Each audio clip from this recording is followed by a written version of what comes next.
प्रातः क्लास चल रहा था 5/10/1967 गुरुवार को छठे पेज के मध्य में बात चल रही थी। अमरनाथ कथा, तीजरी की कथा, सत्यनारायण की कथा। तो अभी अमर कथा तो सुन रहे हो और तुम सभी पार्वतियां हो, क्योंकि सबको कुछ न कुछ आत्माओं को पार लगाने का काम करना है।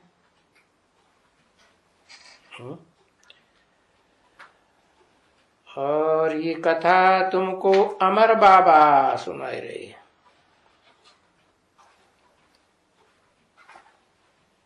सारे चक्कर की कथा है, सतयुग आदि से लेकर के कलयुग अंत तक की।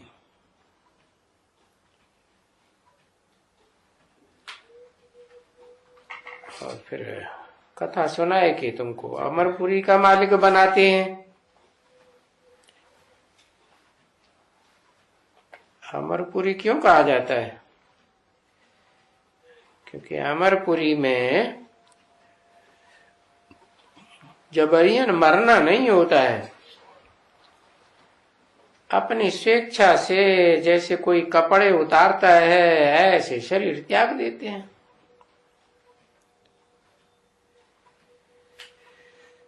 तो सतयुग को अमरपुरी गाया जाता है।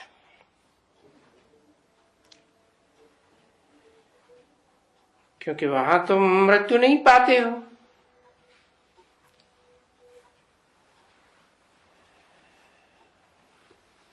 समझा ना? तुम मालिक बन जाते हो तो तुमको काल नहीं खाता है। और यहां तो इस दुनिया में देखो काल का डर रहता है ना।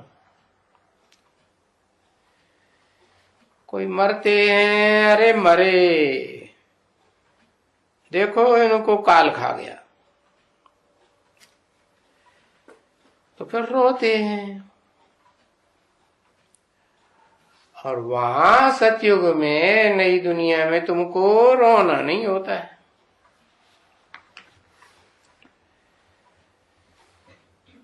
वहां जब भी कोई शरीर छोड़ता है, वो शरीर जाकर के बच्चा बनते हैं, तो वहां रोते रोते नहीं पैदा होते हैं। न वहां कोई मरने पर रोता है, न कोई जन्म लेने पर रोता है। तो हंसते रहते हैं, खुशी करते हैं और बीन बाजे बजाते हैं। बहुत जलसा। क्योंकि पुराना शरीर छोड़ नया आकर लिया ना, तो फिर रोने की तो बात ही नहीं हुई।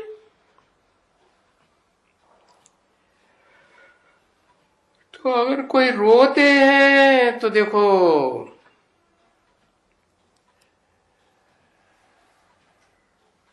अब ये सर्प है, पुरानी खल छोड़ता है, नई खल लेता है, तो क्या वो कोई रोते होंगे? क्योंकि नई खल लेते हैं ना।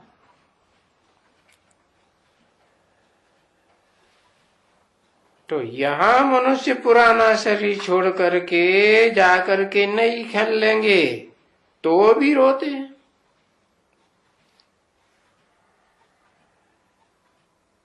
समझा ना? तो ये तो हुई रोने की दुनिया। और सतयुग है हंसने की दुनिया। मुस्कुराने की दुनिया।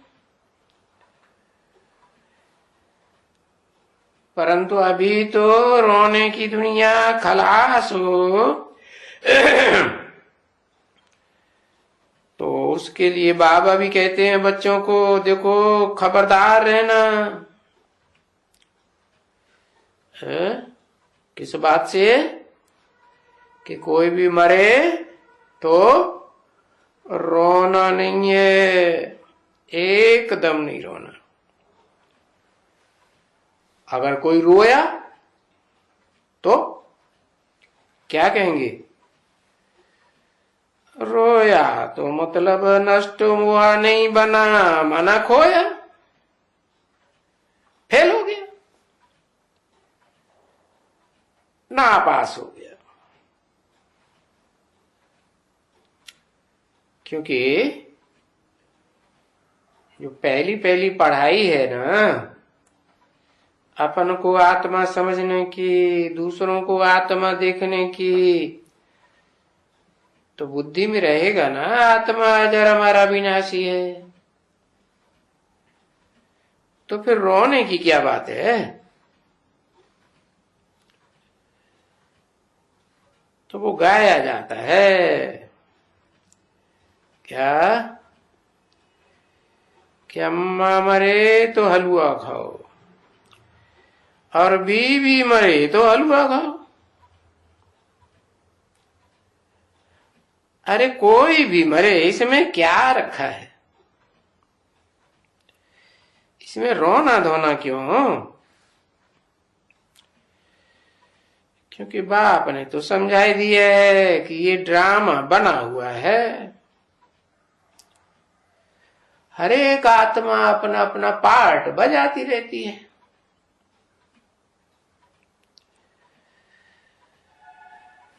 अगर किसी को जल्दी आकर के दूसरा पार्ट बजाना है, बजाना होगा, जल्दी छोटेपने में शरीर छोड़ दिया, कहेंगे मर गया,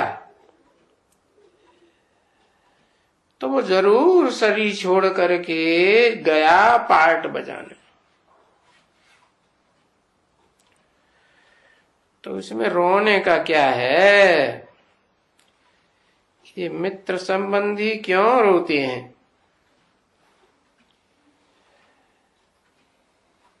और ये सतयुग में तो देवताएं मोहजीत होते हैं। यहां इस दुनिया में मित्र संबंधियों को मोह आता है, मोह लग जाता है तो रोते हैं।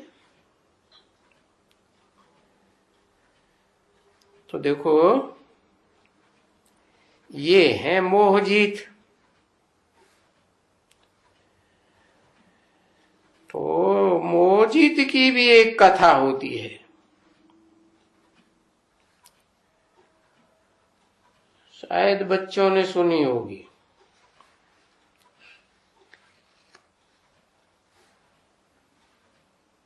कईयों ने सुनी होगी, नहीं सुनी हो तो सुनाते हैं। परंतु कोई कोई तो है जो कुछ भी नहीं सुनते, बस कोई ने गुरु किया और कुछ बोल दिया, ऐसे करो, तो बस ऐसे करने लग पड़ते हैं। 5/10/1967 की प्रातः क्लास का 7वां पेज। अब ये तो अनेकानेक गुरु हैं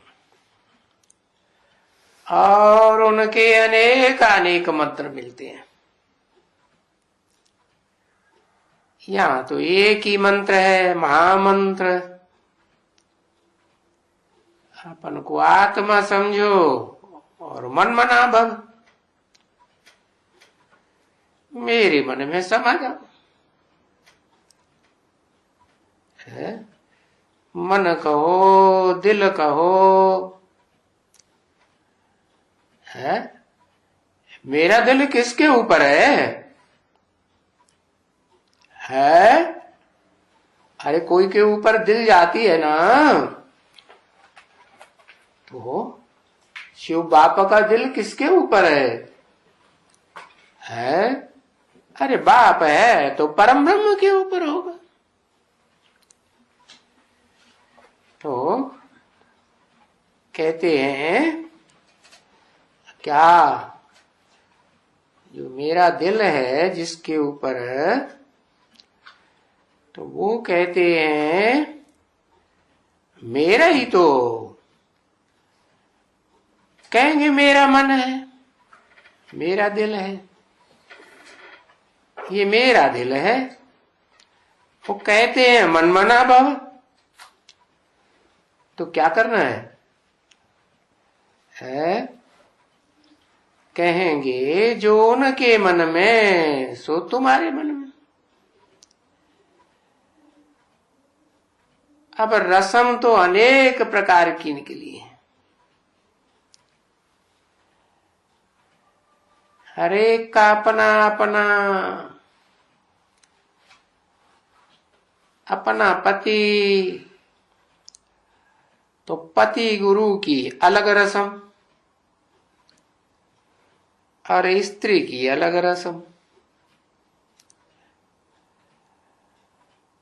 तो देखो अभी ये बच्ची आई है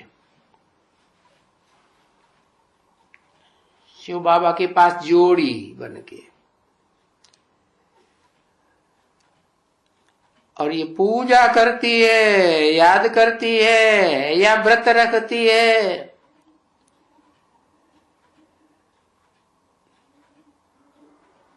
तो पूछा जाता है तुम कौन बोलती हो?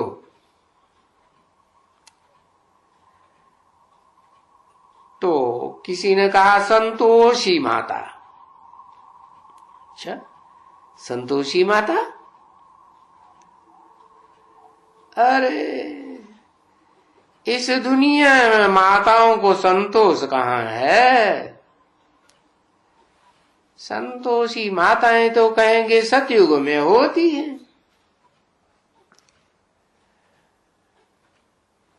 यहां संतोषी माताएं कहां से आ गई? और संतोष तो वो उनको है जो सब कुछ उनके पास है, तो सदा संतुष्ट होंगी ना। और यहां तो कोई बच्चा संतुष्ट होता ही नहीं है।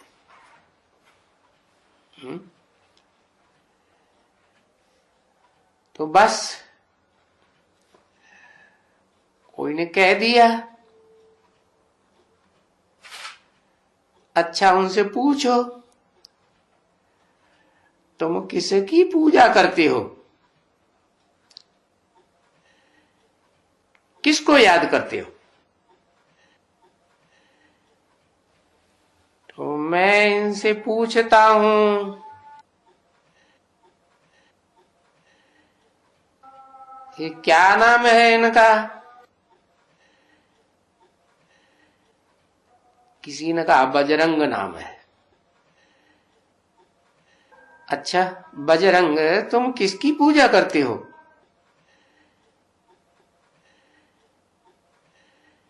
तो कहा पहले तो हम शंकर जी की पूजा करते रहे।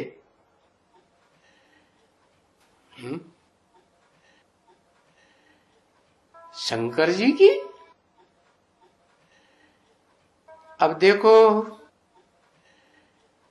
अच्छा जब ये कुमार थे तब, या पहले जब शादी किया था तब,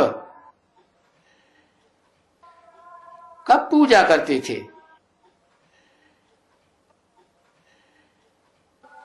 तो कहा शादी के तुरंत बाद हम पूजा करने लगे। किसकी? शंकर की। तो देखो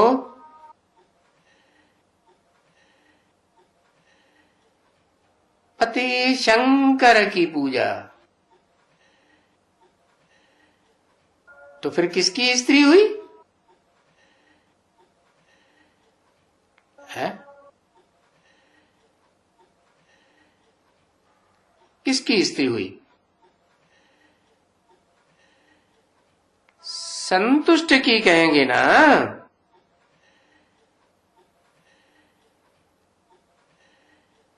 तो ये बाबा पहली बार सुनते हैं कि कोई संतोषी देवी है।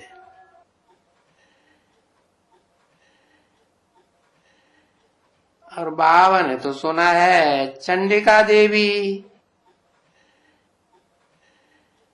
बाकी ये संतोषी। तो तुम अपन को संतुष्ट समझती हो?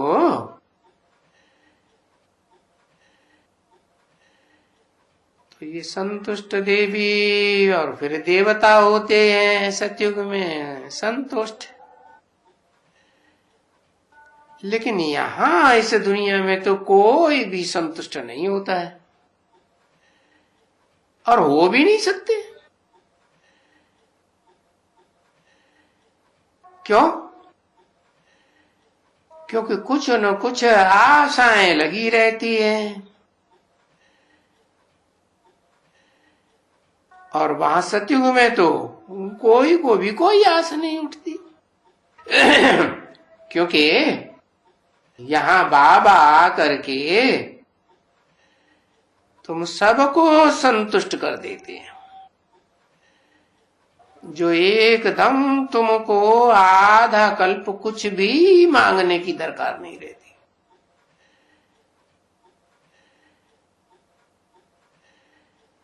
तो यहां बाबा बैठे हैं, तुम बच्चियों के लिए बस पदम पति बन जाती हो 21 जन्म के लिए। फिर तो तुमको कोई चीज की दरकार नहीं। तो फिर ये गाया जाता है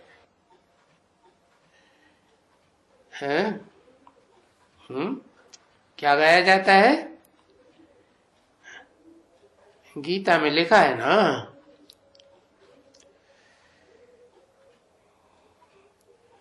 कि मुझे कोई भी ऐसी चीज नहीं जो अप्राप्त हो।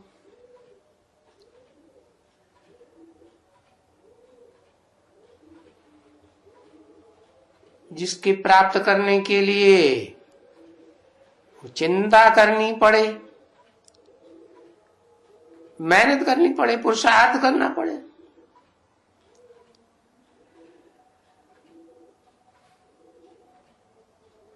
और दुनिया को तो यहां चिंता लगी रहती है। तो वहां सतयुग में तो एकदम कोई बात की चिंता नहीं। तो यहां तुमको आशीर्वाद मिलती है ना बाप से। क्या आशीर्वाद मिलती है तुमको? पक्की आशीर्वाद मिलती है कि तुम पुत्रवान भव, यानी एक बच्चा मिले तो फिर दूसरे की आशा नहीं है। और यहां इस दुनिया में यहां तो एक, फिर 2, 3, 4, 8 और फिर कोई कोई को 2-2 बच्चे इकट्ठे।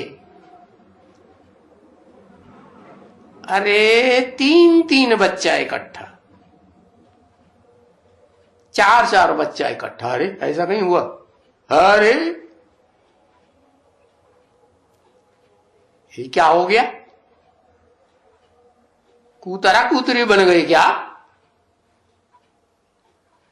और सुअरिया होती है ना, उसको भी ढेर सारे बच्चे पैदा हो जाते। तो बाप समझाते हैं ये तो बिच्छू टुंडन हो गए है। जो डंक मारती है ना बिच्छुनी, है, इसका पेट चीर के बच्चे निकाले थे। तो आजकल तो ये चलन है गए कि पेट चीर के बच्चे निकालते हैं। तो वो बच्चा किसका हो गया? बिच्छुनी का हो गया। समझा ना?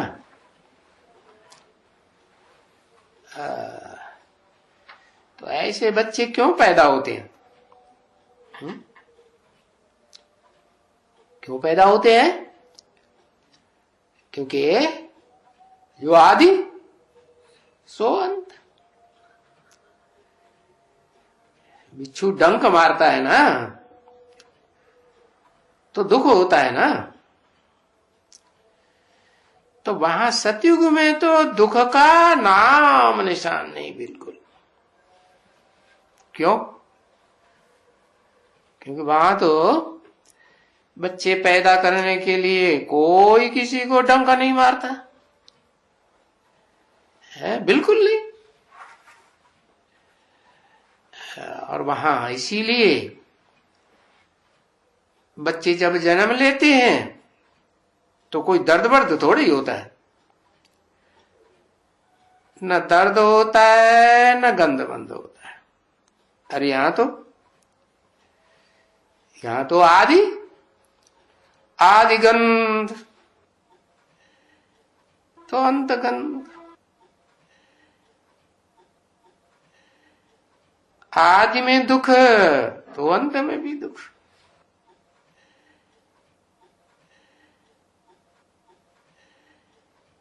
तो वहां तो बच्चे ऐसे ही निकल के आते हैं जैसे कोई महल से बाहर निकल करके आता है।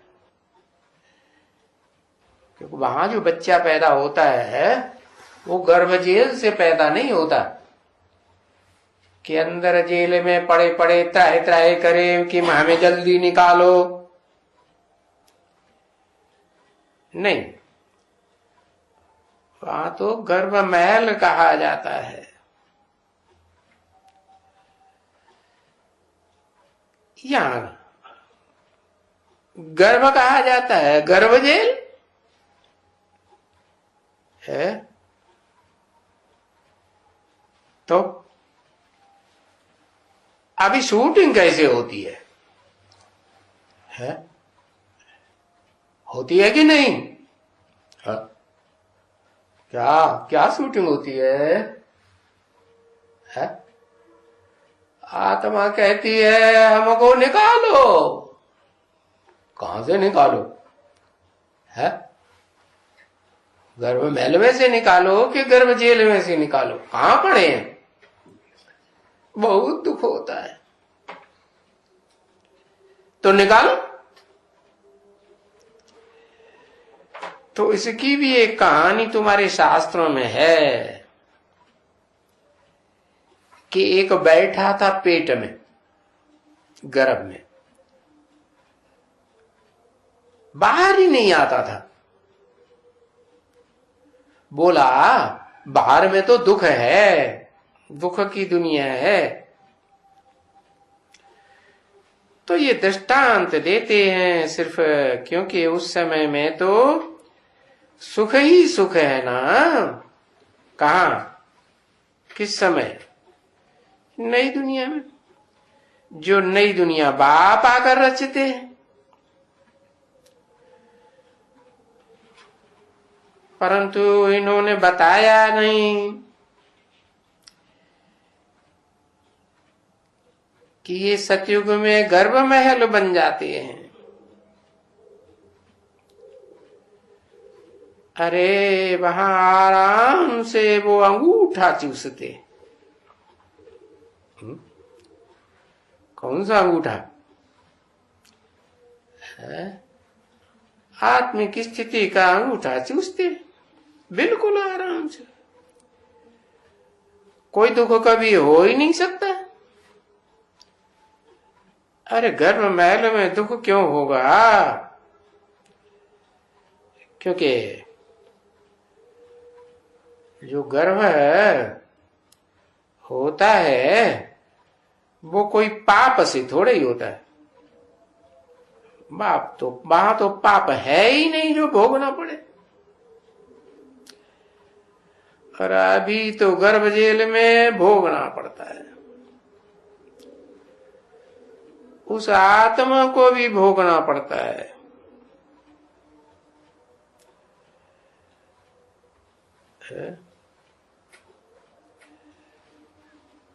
छोटेपन में उसमें भी तो उनको भोगना पड़ता है, क्योंकि अगर साक्षात्कार होता है तो सजाएं खाते रहते हैं, त्राय त्राय करते रहते हैं, सजा खाते हैं। तो फिर बहुत सजाएं खाते हैं तो फिर कहते हैं मुझे निकालो, अब हम पाप नहीं करेंगे।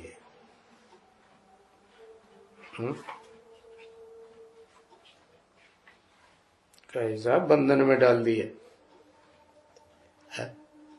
अरे एक दिन की मुसीबत हो रोने करने की तो ठीक है, रोज रोज की मुसीबत, अब हम पाप नहीं करेंगे। है तो पीछे गाया जाता है क्या, बाहर निकला बड़ा हुआ बस सब भूल गए, फिर पाप करने लग पड़े। वहां गर्भजेल की वहां ही रह गई।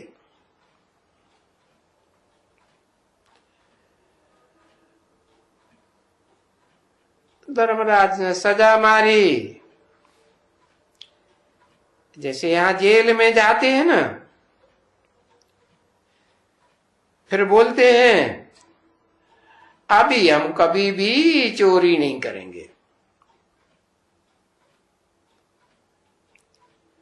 फिर भी इस दुनिया में ऐसे ऐसे जेल बर्ड्स होते हैं कि उनको बार बार जेल में ही अच्छा लगता है।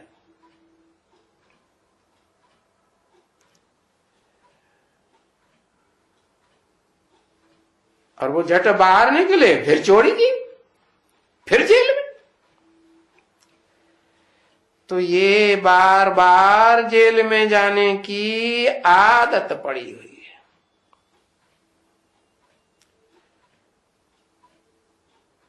तो जैसे उन जेलियों की बात है,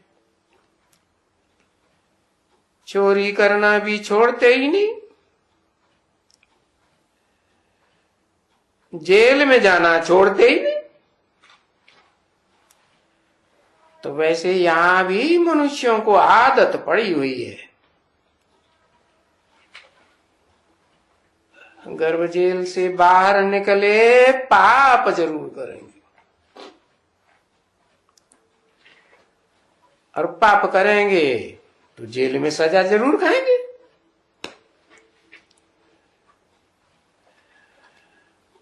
तो वहां भी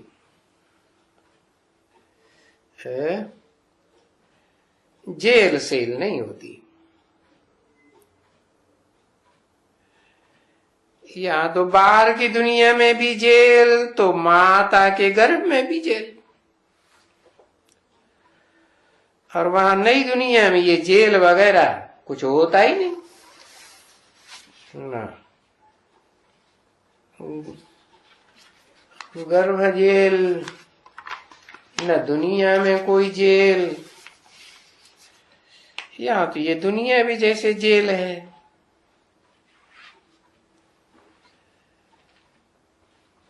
तो कितना बाप बैठ करके समझाते हैं ये सभी बातें, बताते हैं ना कि सतयुग की क्या रस्म रिवाज है। वहां की तो जो रस्म रिवाज है वो तो कोई जानते ही नहीं है।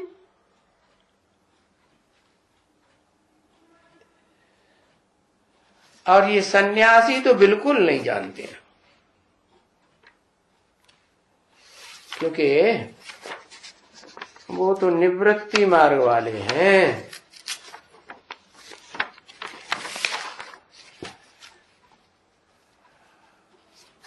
वो तो कुछ भी नहीं जानते हैं एकदम।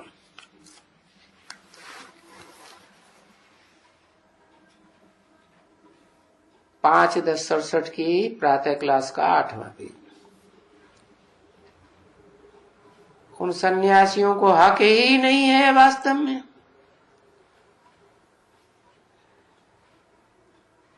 कि वो भक्ति करें। बाप समझाते हैं तो कोई ये जो सन्यासी लोग हैं इनको भक्ति नहीं करना है, शास्त्र भी नहीं पढ़ना है।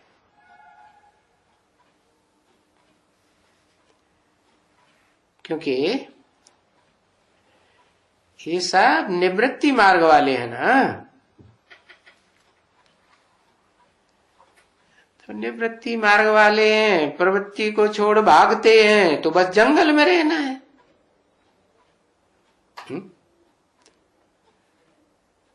तो बड़े से बड़े कौन है?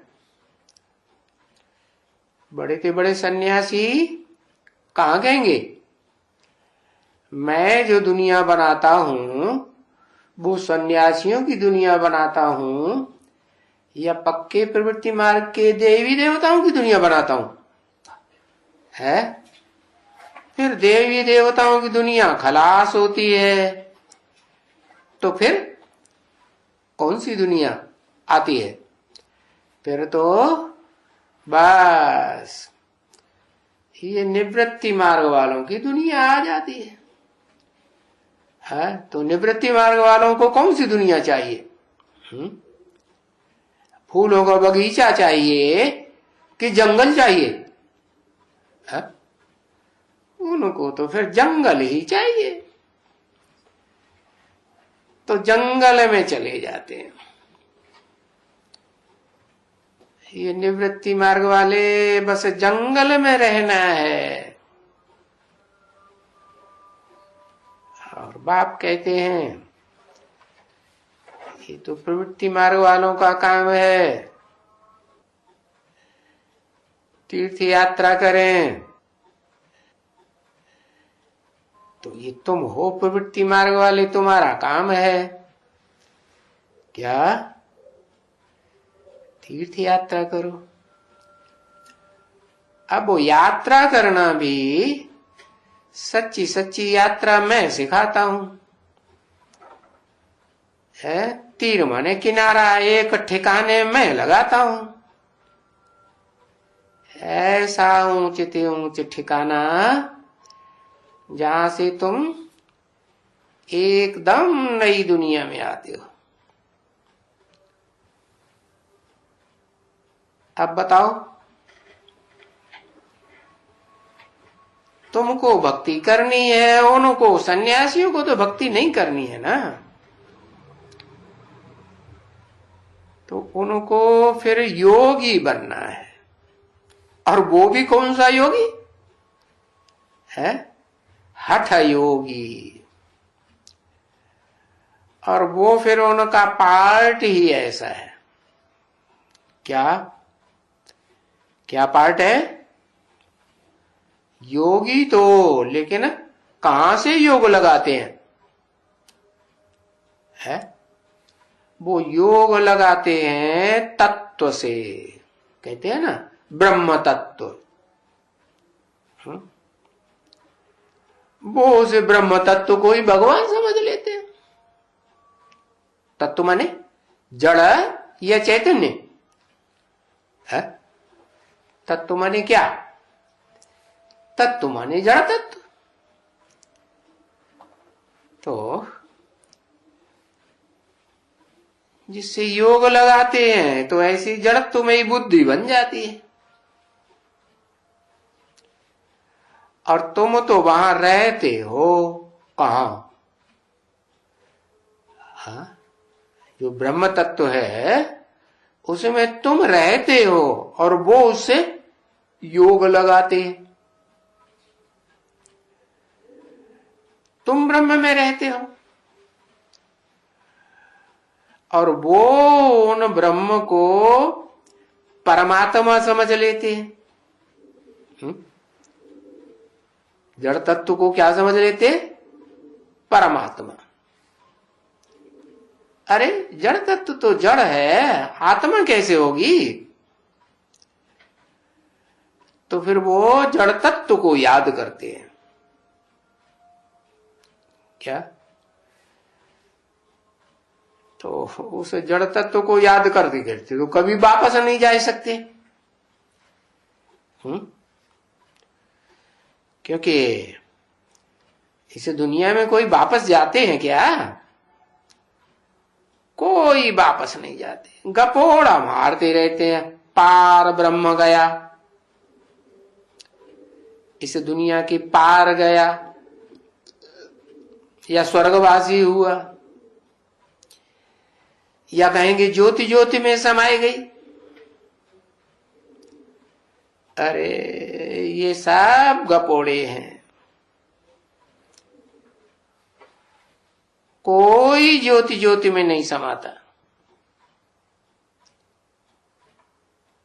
कि ये स्वर्गवासी हुआ, ज्योति ज्योति में समाया, निर्वाण धाम गया। बाप कहते हैं कि मेरे सिवाय कोई सिवाय मेरे स्वर्गवासी बना ही नहीं सकता है। मैं बताता हूं कि तुमको ज्योति, तुम आत्मा ज्योति स्वरूप हो, तो ज्योति को कैसे, किस ज्योति में समाना है? क्योंकि मैं एक हूं ना, सर्व की सदगति दाता, एक ही हूं। क्या एक हूं? एक क्या हूं?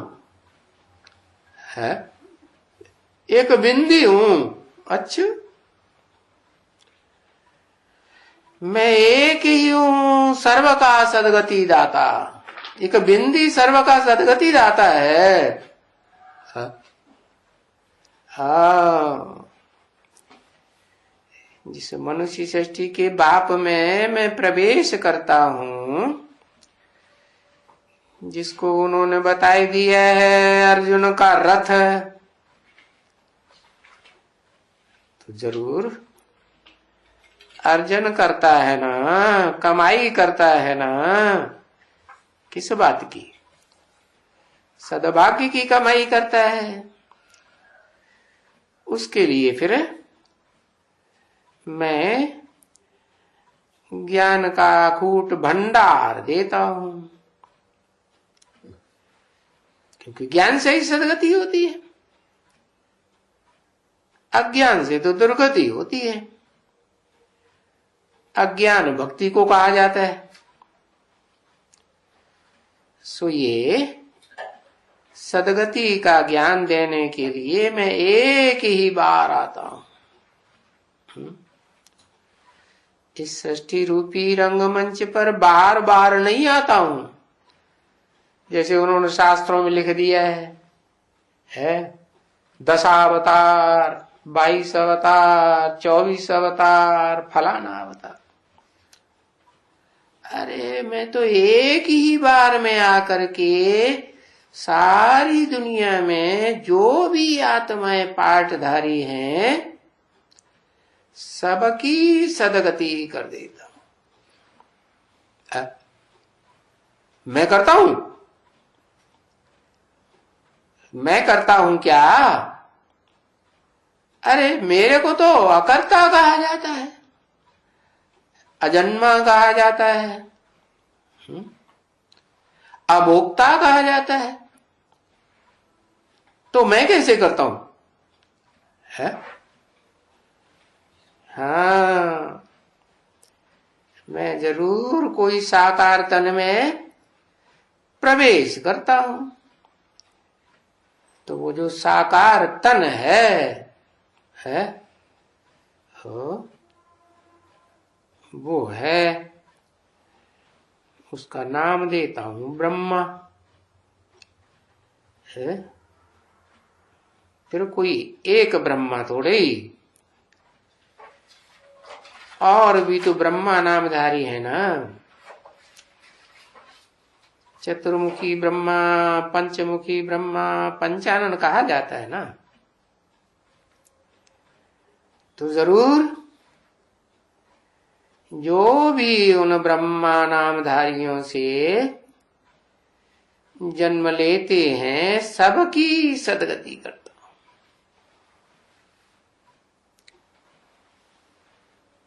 हूं। ओम शांति। और बाबा प्रातः क्लास चल रहा था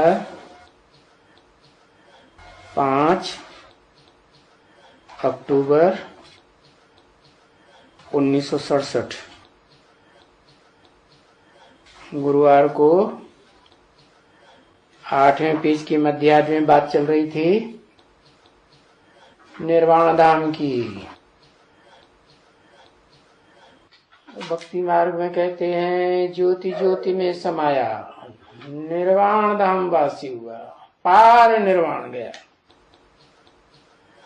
अभी बाप कहते हैं ये पार निर्वाण तो मैं ही ले जाता हूं, सब को ले जाता हूं, एक ही बार आकर के ले जाता हूं। कहेंगे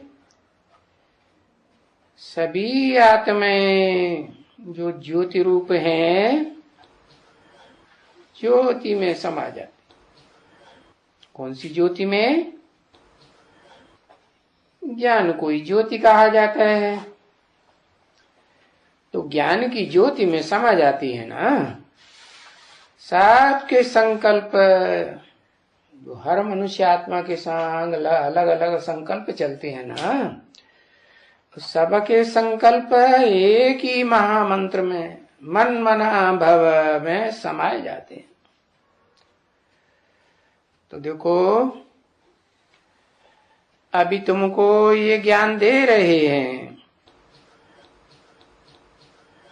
कि कैसे तुम्हारी आत्मा रूपी ज्योति अर्थात जो ज्ञान है, ज्ञान की रोशनी है, ज्ञान की ज्योति है, वो एक ही बड़े दीप में समा जाए और फिर वो बाकी सब को ले जाएगा शांति धाम। फिर जब सतयुग होता है तो फिर वहां ये तो नहीं कहेंगे कि सिर्फ शांति होती है?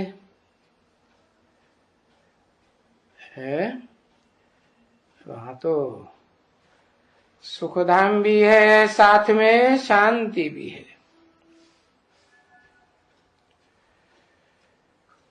तो ये तो बाप नहीं कहते हैं यहाँ आकर के बैठो, नहीं, बोलता है अपने घर में बैठे भी उठते चलते फिरते बाप को याद करो, तो तुम्हारा जो आधा कल्प का पाप है ये सब भस्म हो जाएगा और तुमको पता चल जाएगा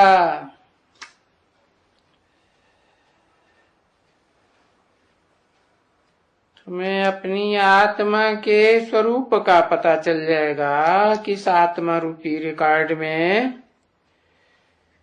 कैसा कैसा कितने जन्मों का पाठ भरा हुआ है। फिर तो सतो प्रधान आत्मा बन ही जाएगी। और अभी तो तमो प्रधान आत्मा है। तमो तो अंधकार को कहा जाता है। अंधकार में कुछ दिखाई थोड़ा ही पड़ता है। आत्मा में ज्ञान की रोशनी आए तो सब कुछ प्रत्यक्ष हो जाए। तो ऐसी सतो प्रधान आत्मा बनने के लिए बिल्कुल ऐसा ही याद करो, मुझे याद करो। कैसा याद करो है? कैसा याद करो? मैं पतित हूं या पावन हूं? है या कहते हैं पतित पावन आओ? सिर्फ पतित हूं या सिर्फ पावन हूं? या पतित और पावन का कॉम्बिनेशन? बिल्कुल ऐसा ही याद करो। मैं सर्वशक्तिवान हूं, तो याद करेंगे ना तो शक्ति मिलेगी, और तुमको शक्ति मिलेगी तो तुम्हारा सारा पाप भस्म हो जाएगा। शक्ति बल को कहा जाता है ना, ज्ञान भी तो बल है ना। तो ये समझने की बातें हैं बच्चे। ज्ञान से तुम योग बल प्राप्त करते हो। तो ये रोज समझने वाला फिर समझता जाएगा।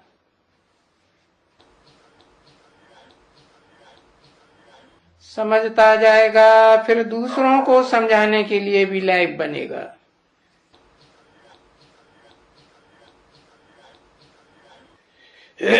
कौन रोज समझने वाला?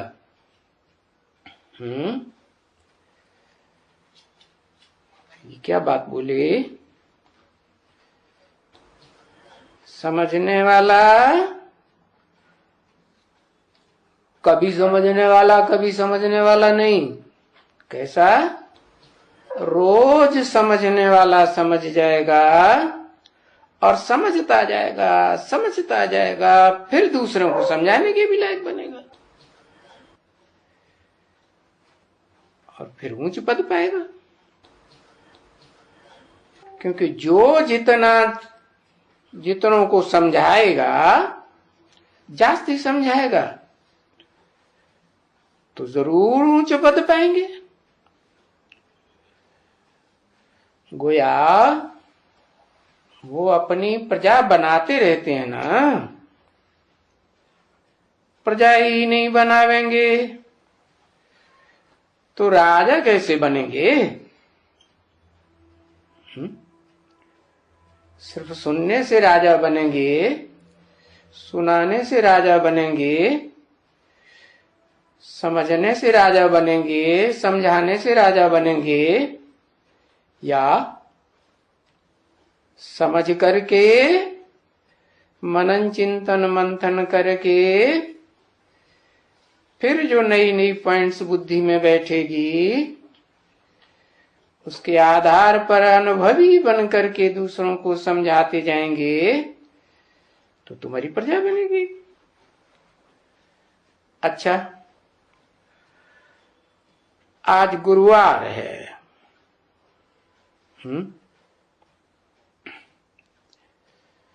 चलो,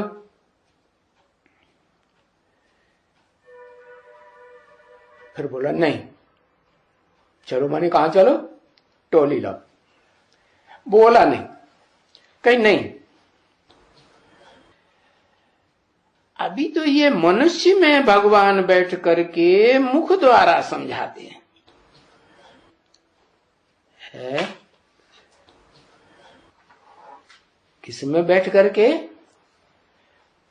मनुष्य में बैठ करके, जानवर में बैठ करके नहीं। जो भक्ति मार्ग में दिखाई दिया है, जानवरों के भी अवतार दिखाई दिए, तो जानवरों को बैठ के पढ़ाऊंगा क्या? नहीं, मनुष्य में बैठ के पढ़ाऊंगा। और मनुष्य भी कैसा है? मनुष्य किसे कहा जाए?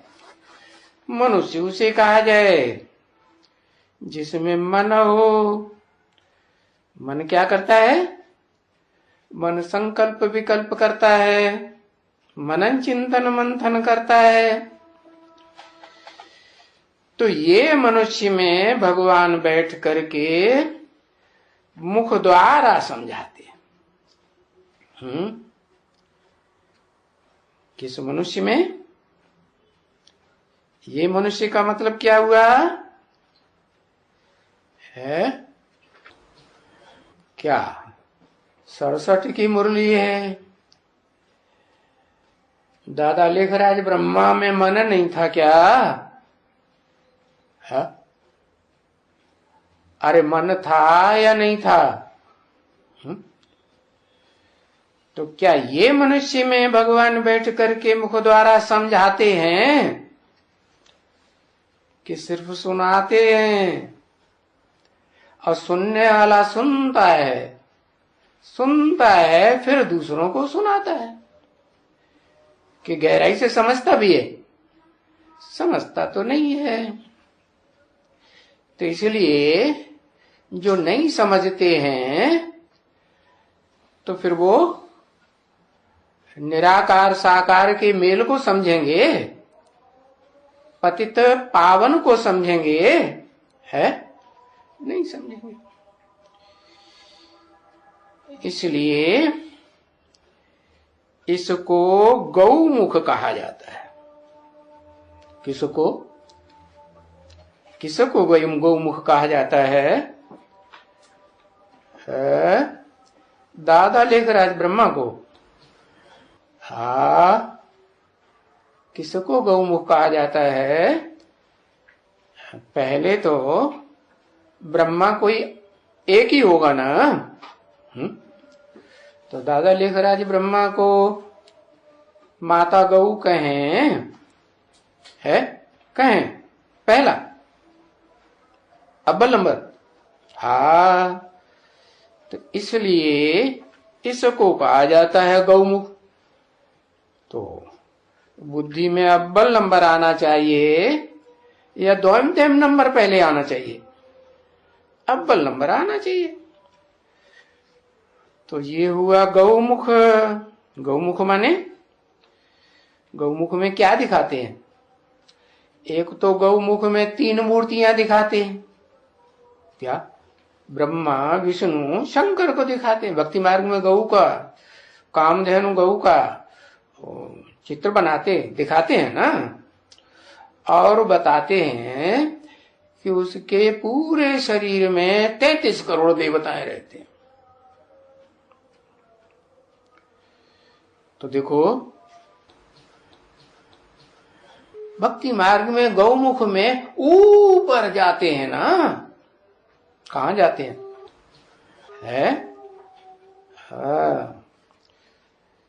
ऊपर जाते हैं। ऊपर बद्रीनाथ के पास भी जाएंगे ना। वहां भी जाएंगे, गौमुख पर भी जाएंगे। तो देखो वहां पहाड़ पर ऊंचाई पर गौमुख है।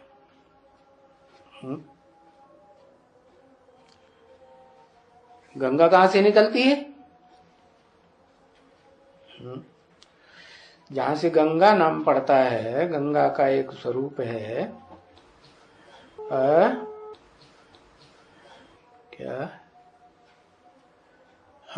गंगोत्री से गंगा उतरी। तो नाम क्या रख दिया? गंगा उतरी। लेकिन गंगा कहां से उतरी? गंगोत्री तो नाम दिया कि गंगा उतरी, लेकिन कहां से उतरी? गौमुख से उतरी।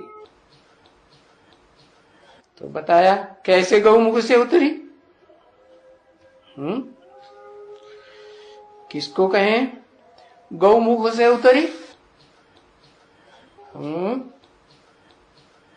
और गंगा के तो कहते हैं 3 रूप हो गए, 3 भागों में बट गई। एक गंगा स्वर्गलोक में गई ऊपर, एक गंगा पृथ्वी लोक में गई, एक गंगा गई पाताल लोक, जहां राक्षस रहते हैं, दैत्य रहते हैं। क्या? तैयार बैठे रहते हैं। किस लिए? कैसे सारी दुनिया को दुख दे है। तो तीनों लोक में गंगा को दिखाते हैं। तो बताओ स्वर्ग लोक वाली गंगा कौन सी हुई?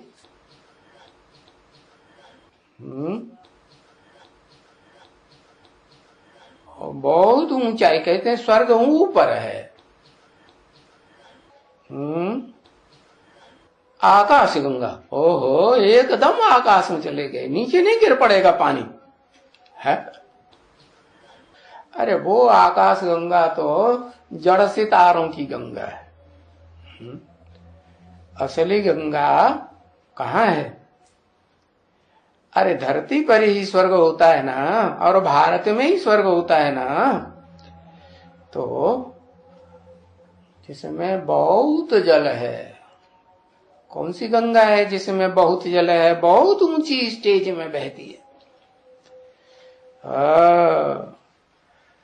कहते हैं जो मानसरोवर से निकली, ज्ञान मानसरोवर से, वो बहुत ऊंची ऊंची स्टेज में बहती है।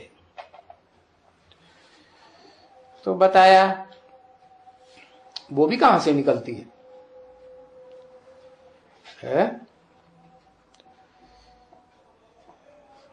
वो गंगा भी गौमुख से निकलती है या नहीं निकलती है? कह दिया मानसरोवर से निकलती है। ज्ञान मानसरोवर तो कहा, लेकिन जो ज्ञान मानसरोवर है वो सिर्फ स्त्री रूप है या पुरुष रूप भी है?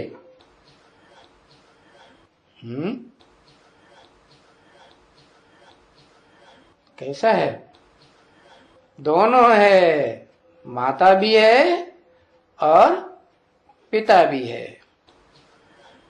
हाँ, सरोवर है ना, सरोवर में जो जल है वो ठहरा हुआ होता है कि चलता रहता है?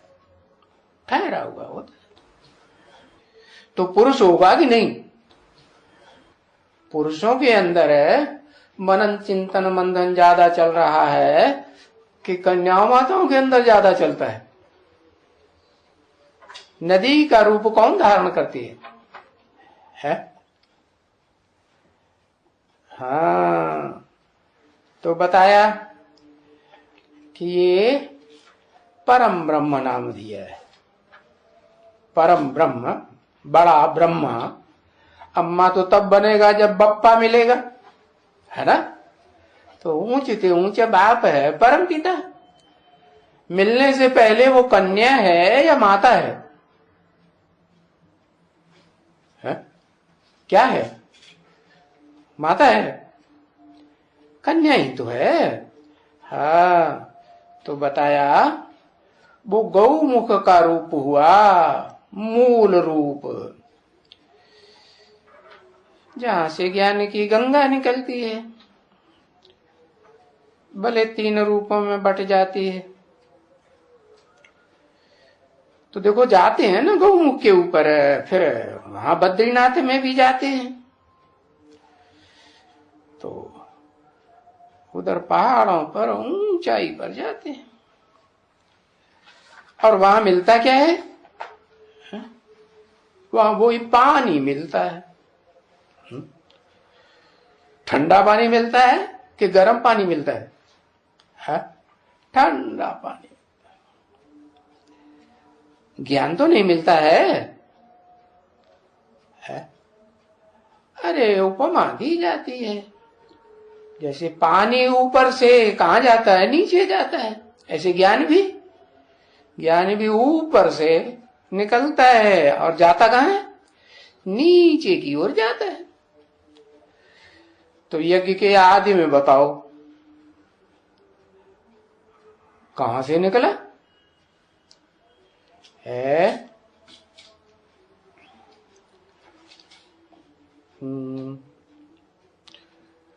बताओ वो गौमुख कौन सा है?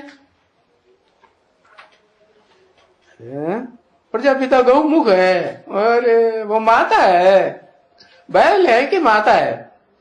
भूल गए।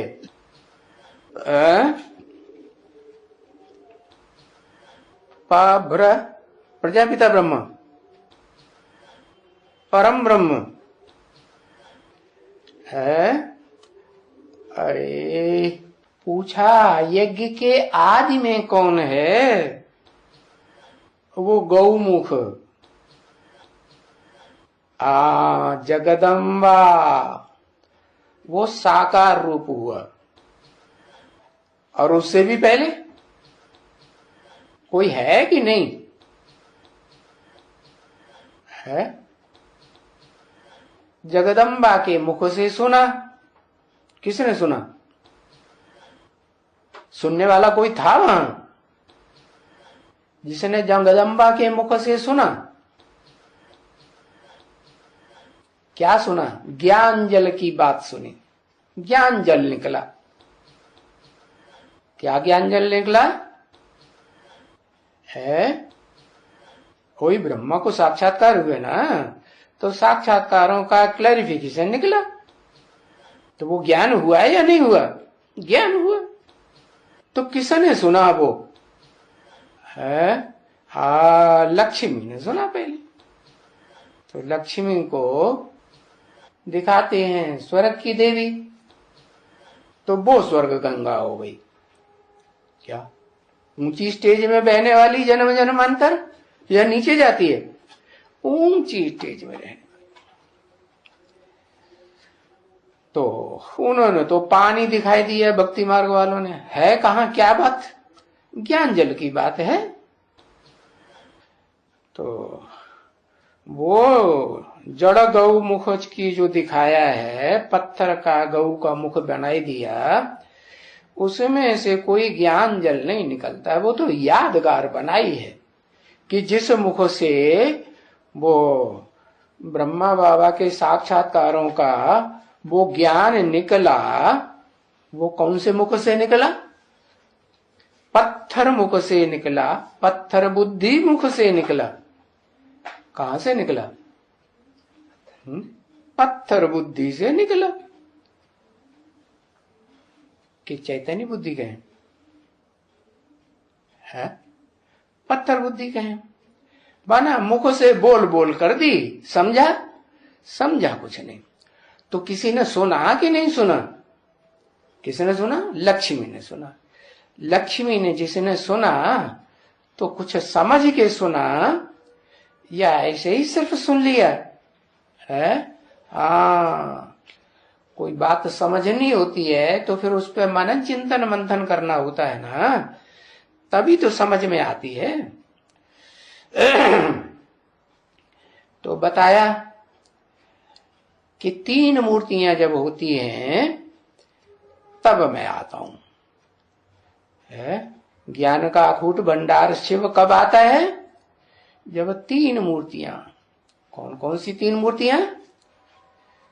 एक तो बोल बोल करने वाली, और एक बोलना भी समझना भी, समझने के साथ ही साथ बोलना है। और तीसरी मूर्ति, तीसरी मूर्ति, अरे प्रजापिता के मुख से तो साथ ही साथ बोला भी जाएगा। उसके अंदर तो है ही सुप्रीम सोल, वो तो है ही मुकर्रर रथ। मुकर्रर रथ भी है, परम ब्रह्म भी है। नाम ही दे देते हैं ब्रह्मा, कहते हैं प्रजापिता ब्रह्मा।